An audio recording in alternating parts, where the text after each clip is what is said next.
গেল ২৪ ঘন্টাতে ইসরায়েলি হামলায় প্রাণ গেছে অন্তত ২৫ জন ফিলিস্তিনির। বিমান হামলায় নিহত হয়েছেন হামাসের মুখপাত্র আব্দেল লতিফ কানুয়া। জাতিসংঘ বলছে নতুন করে ইসরায়েলি হামলা শুরুর পর বাস্তুচ্যুত হয়েছে প্রায় ১.৫ লাখ মানুষ। বিশ্বমানের থার্মিক্স রড, সালাম স্টিল থার্মিক্স, দেশের একমাত্র থার্মিক্স রড। যুদ্ধবিরতিতে শান্তিপূর্ণ এক সিয়াম সাধনার আশা অধরাই রয়ে গেল গাজাবাসীর। থেমে থেমে বিস্ফোরণ, কান্না হাজারের শব্দ উপত্যকার পথে ঘাটে। নতুন করে হামলা হয়েছে জাবালিয়া, নুসইরাত, খান ইউনিস সহ বেশ কয়েকটি এলাকায়। এতে প্রতিদিনই বাড়ছে নিহতের সংখ্যা। চারপাশে শুধুই স্বজন হারানোর আর্তনাদ।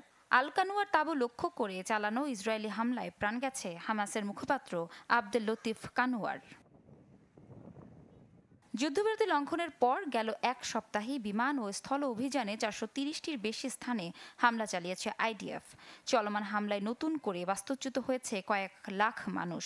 আশঙ্কাজনক হারে কমে গেছে ওষুধ, গ্যাস আর জ্বালানি সরবরাহ। দেখা দিয়েছে তীব্র খাদ্য সংকট।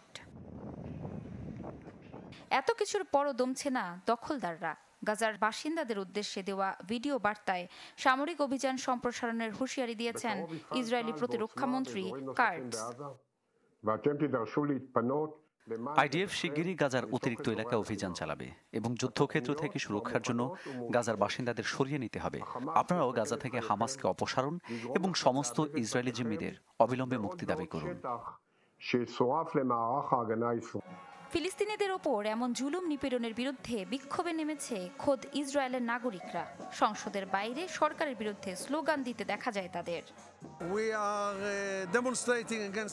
একটি দুর্নীতিগ্রস্ত সরকার, আক্ষরিক অর্থেই অপরাধী।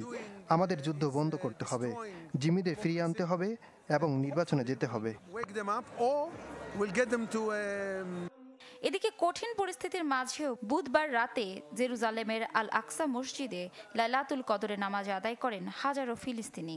এ সময় যুদ্ধ সংঘাত থেকে মুক্তির জন্য প্রার্থনা করেন তারা। ইফশিতা জামান, চ্যানেল 24।